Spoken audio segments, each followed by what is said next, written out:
ಇವತ್ತಿನ ಈ ಸಂದರ್ಭದಲ್ಲಿ ನಾನು ಎರಡು ಪ್ರಮುಖವಾದಂಥ ಸಂಗತಿಗಳನ್ನು ಹೇಳಲಿಕ್ಕೆ ಬಯಸ್ತೇನೆ. ಮೊದಲನೇದು, ಭಾರತ ಸರ್ಕಾರ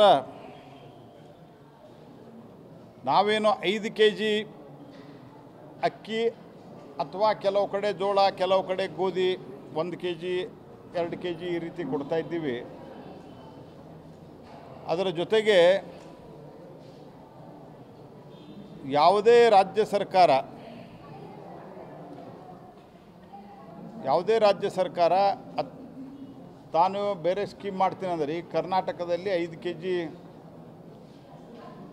ಅವ್ರು ಕೊಡಬೇಕು. ಆ್ಯಕ್ಚುಲಿ ಅವ್ರು 10 kg ಕೊಡ್ಬೇಕು ನಮ್ದು ಬಿಟ್ಟು, ಆದರೂ ಕೂಡ ಅದನ್ನು ಕನ್ಸೆಷನ್ ಬಿಟ್ಟರು ಇನ್ನು 5 kg ಅವ್ರು ಕೊಡಬೇಕು. ಈವರೆಗೆ ಅವ್ರು ಕೊಡ್ತಾ ಇಲ್ಲ. ಇಡೀ ದೇಶಾದ್ಯಂತ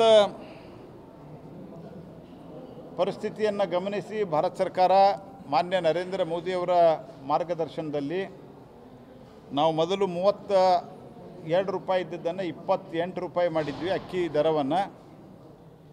ಈಗ ಈ ದರವನ್ನು ನಾವು ಪ್ರತಿ ಕೆ ಜಿಗೆ 22 ರೂಪಾಯಿ 50 ಪೈಸೆ ಮಾಡಿದ್ದೀವಿ. 22 ರೂಪಾಯಿ 50 ಪೈಸೆ ಅಂತಂದ್ರೆ ಕರ್ನಾಟಕ ಸರ್ಕಾರ ದುಡ್ಡು ಕೊಡ್ತೀವಿ ಅಂತೇನು ಹೇಳ್ತಾ ಇದ್ದಾರೆ, ಅದು ಯಾವಾಗೋ ಕೊಡ್ತಾರ ಯಾವಾಗ ಇಲ್ಲ, ಅದು ಬೇರೆ ವಿಷಯ. ನನಗೆ ನಾನು ಈ ಮಂತ್ರಾಲಯದ ಜವಾಬ್ದಾರಿ ತೊಗೊಂಡ ನಂತರ 1-2 ತಿಂಗಳ ನಂತರ ಸನ್ಮಾನ್ಯ ಮುನಿಯಪ್ಪನವರು, ಅವ್ರ ಬಗ್ಗೆ ನನಗೆ ನಿಜಕ್ಕೂ ವೈಯಕ್ತಿಕವಾಗಿ ಗೌರವದ. ನಾನು ಅವ್ರು ಕೂಡಿ ಭಾಳ ವರ್ಷಗಳ ಕಾಲ MP ಇದ್ವಿ, ಅವರು ಮಂತ್ರಿನೂ ಇದ್ದರು. ಅವಾಗ ಅವರು ನನ್ನನ್ನು ಭೇಟಿ ಮಾಡಿ ನಮಗೆ ಅಕ್ಕಿ ಕೊಡ್ರಿ, ನಾವು ಅನ್ನ ಭಾಗ್ಯದಲ್ಲಿ ಹಂಚ್ತೀವಿ ಅಂತ ಹೇಳಿದರು. 10 kg ಅಕ್ಕಿ ಬೇಕಾ ಬೇಡವಾ ಅಂತ ಕೇಳಿದ್ರೆ ಅದನ್ನು ಪೂರ ಮಾಡ್ತೀವಿ ಅಂತ ಹೇಳಿದರು. ಅವತ್ತು ನಾವು ಹೇಳಿದ್ವಿ, ಈಗ ನಮ್ಮ ಕಡೆ ಅಕ್ಕಿ ಅವೈಲೇಬಲ್ ಇದೆ, ನಿಮಗೆ ದರವನ್ನು ಕಮ್ಮಿ ಮಾಡಿಕೊಡ್ತೀವಿ ಅಂತ ಹೇಳಿ. ನಮಗೆ ಯಾವುದೂ ಆರ್ಡರ್ ಬಂದಿಲ್ಲ. ಈಗ ನಾವು 2250 ರೂಪಾಯಿ ಪರ್ ಕ್ವಿಂಟಲ್ ಮಾಡಿದ್ದೀವಿ, ಅಂದರೆ 22 ರೂಪಾಯಿ 50 ಪೈಸೆ ಇನ್ಕ್ಲೂಡಿಂಗ್ ಟ್ರಾನ್ಸ್ಪೋರ್ಟೇಷನ್ ಎಲ್ಲ ಸೇರಿ ಕೊಡ್ತೀವಿ.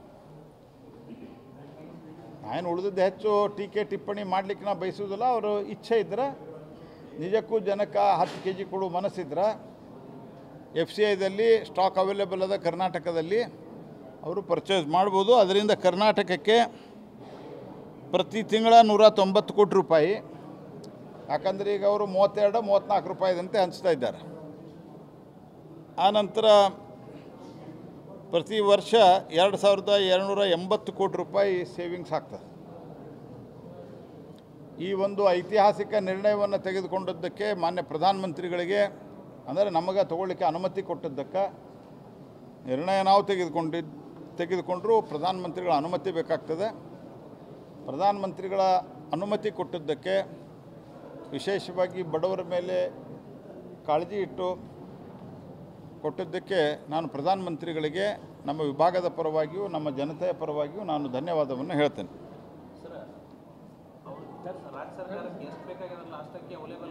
ಯಾಟ್ ಬೇಕಾದಷ್ಟು ಕೊಡ್ತೀವಿ.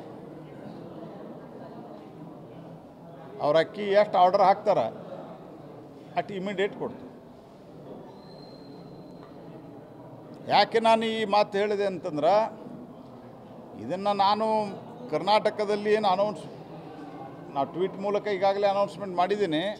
ಕರ್ನಾಟಕದಲ್ಲಿ ಯಾಕೆ ಮಾತಾಡ್ತಿದ್ದೆ ಅಂದರೆ, ಭಯಂಕರ ಮಾತಾಡಿದೆ ಸಿದ್ದರಾಮಯ್ಯನವರು. ಆವಾಗ ನಮ್ಮ ಕಡೆ ಎಲ್ಲಿನೋ ಕಾರಣದಿಂದ ಬರಗಾಲ ಉಂಟಾಗಿತ್ತು.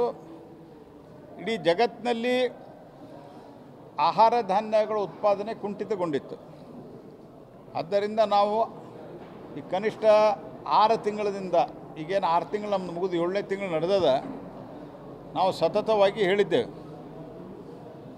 ನಾವು ನಿಮಗೆ ಅಕ್ಕಿ ಕೊಡ್ತೀವಿ ತೊಗೊಂಡ್ರಿ ಅಂತ. ರೇಟ್ ಆವಾಗೂ ಕಮ್ಮಿ ಮಾಡಿದ್ವಿ, ಈಗ ಮತ್ತೆ ಕಮ್ಮಿ ಮಾಡಿದ್ವಿ. ಹಾಗಾಗಿ ಮುಖ್ಯಮಂತ್ರಿಗಳಿಗೆ ನಿಜಕ್ಕೂ ಆಸಕ್ತಿ ಇದ್ದರೆ ಬಡವರಿಗೆ ಅಕ್ಕಿ ಕೊಡ್ಬೇಕಂತ ಅವರು ಅಕ್ಕಿಯನ್ನು ಪ್ಲೇಸ್ ಮಾಡಿದರೆ ನಾವು ದುಡ್ಡು ಕೊಡ್ತೀವಿ.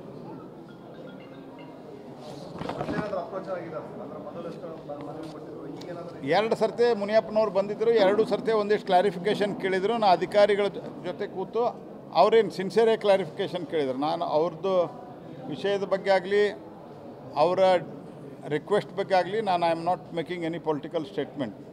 ಹಿ had honestly come to me. ಒಂದು ಸರ್ತೆ ದಿಲ್ಲಿಯಲ್ಲಿ ನಮ್ಮ ಮನೆಗೆ, ಒಂದು ಸರ್ತೆ ದಿಲ್ಲಿಯಲ್ಲಿ ನಮ್ಮ ಆಫೀಸಿಗೆ ಬಂದಿದ್ದರು. 2 ಸರ್ತೆ ಅಧಿಕಾರಿಗಳನ್ನು ಕೂಡಿಸಿ ನಾವು ಮೀಟಿಂಗ್ ಮಾಡಿಸಿ ಅವರಿಗೆ ಅಕ್ಕಿಯನ್ನು ಕೊಡಲಿಕ್ಕೆ ವಾಗ್ದಾನವನ್ನು ಮಾಡಿದ್ವಿ. ಅವರು ಧನ್ಯವಾದವನ್ನು ಅರ್ಪಿಸಿದ್ರು. ಹೊರಗೆ ಅಲ್ಲೇ ಮೀಡಿಯಾದ ಮುಂದೆ ನಿಮ್ಮ ಅಲ್ಲಿನ ಸ್ನೇಹಿತರ ಮುಂದೆ ಧನ್ಯವಾದ ಅರ್ಪಿಸಿದ್ರು. ಆದರೆ ಮುಂದೆ ಆರ್ಡರ್ ಕೊಟ್ಟಿಲ್ಲ. ಈಗ ನಾವು ಮತ್ತೆ ಕಮ್ಮಿ ಮಾಡಿದ್ದೇವೆ. ಇಷ್ಟನ್ನು ನಾನು ಹೇಳಲಿಕ್ಕೆ ಬಯಸ್ತೇನೆ.